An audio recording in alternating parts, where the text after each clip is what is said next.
Skills. System language integration. Not upgradable. Unarmed combat. Basic. Knife combat. Basic. Axe mastery. Basic. Spear mastery. Basic. Bludgeon mastery. Basic. Grappling. Improved. That little guy hadn't been lying about his rage affinity, whatever the hell that was. It looked as though his normal energy affinity had gone down.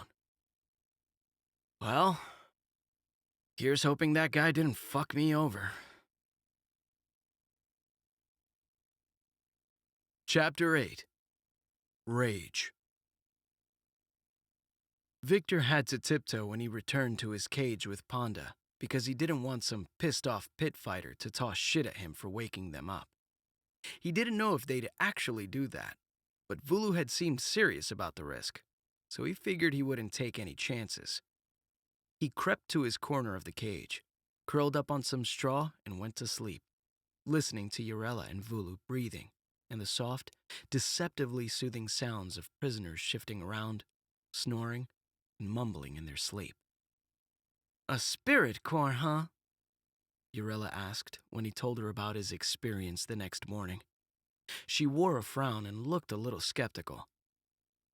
"Yeah, it was either that or some generic all-purpose core, at least according to that Bagoli guy." "Any affinity?" Vulu asked. Yeah, rage." Victor shrugged helplessly. "That sounds pretentious." Yarella laughed. "Portentous?" Victor wasn't bad at English, but he'd definitely done more wrestling than reading the last few years. "Let's just say rage might not be a bad affinity for a pit fighter." Vulu joined Yarella in her chuckling. All right. Now that I have a core, what do I do with these 93 energy points?" They were sitting in the mess hall, waiting to be dismissed to practice. "I can show you how to channel energy into your strikes," Vulu said, mopping up the last of his eggs with a corner of his flatbread. "It should help you a lot, and as you experiment and fight and gain levels, hopefully you'll gain some skills or spells that utilize your particular brand of energy." "Yeah, and tonight, we can try to help you figure out how to cultivate," Yarella chimed in. Ponda's bulk filled the doorway, and he hollered for everyone to get out of the mess hall, so the three of them hustled out to the exercise hall. They moved to their usual corner, but a large Ardeni man, that's what the blue guys were called, if Victor recalled correctly, was occupying the space, twirling a large staff around. "Zan, this is our space," Vulu said flatly. Zan stopped swinging the staff around and looked at Vulu for a few seconds, visibly contemplating his response. But then he just shrugged and walked toward the center of the gym, as Victor had taken to calling the space. "All right, kid. Let's practice with fists first." "Okay. What do I do?" "Settle down. Let me try to explain this. He tapped his furry chin as he spoke. "He needs to be able to feel his core and his energy first," Yarella said, resting a hand on Victor's shoulder. "I think I can feel it. When that guy was helping me form it, I kinda looked inside myself and could even see it." As he spoke, Victor heard his words and blushed, realizing he sounded like some kind of new-age nutjob. "Oh, that's good, Victor. Your affinity must be pretty high. I couldn't see my core until I'd practiced meditation and found my center after quite a few days of practice." Yarella smiled encouragingly. "Yes, good, Victor. Can you see your core now?" Vulu asked. Victor closed his eyes and felt the heat at the center of his body, turning his eyes inward toward it. There it was, a bright, pulsing, crimson star. "Yeah, I see it." His voice sounded far away from himself. "Good. Now, you know how you turned your vision into yourself. Now you have to imagine you have a presence there, that you can push and pull things around.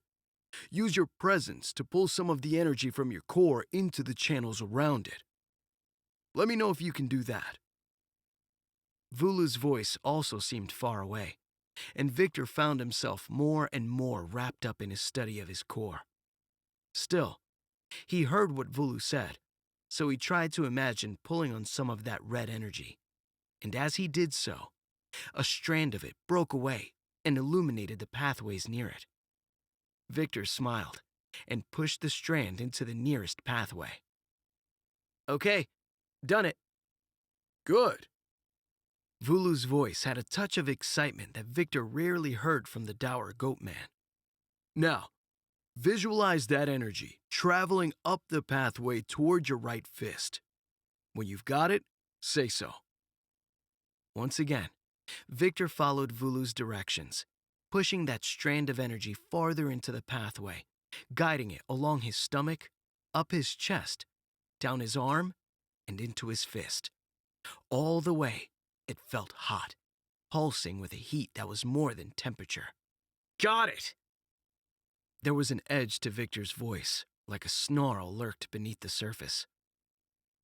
Now, open your eyes and punch the post, Vulu said quickly. Victor opened his eyes, and it seemed like a very faint red haze obscured his vision. He glanced to his left, saw the wooden post, and punched it with his throbbing, itching right hand. He felt his body's muscle memory as he stepped into the punch, twisted his hips, and drove his fist into the wooden post. A resounding crack rang out as a flash of red energy splashed out of Victor's fist. Unbidden, a savage grunt rose from Victor's throat. First try! And he split the post! Urella cheered. Victor's voice was thick, and only his deepest vocal cords seemed to want to engage. God damn, I feel like punching more shit!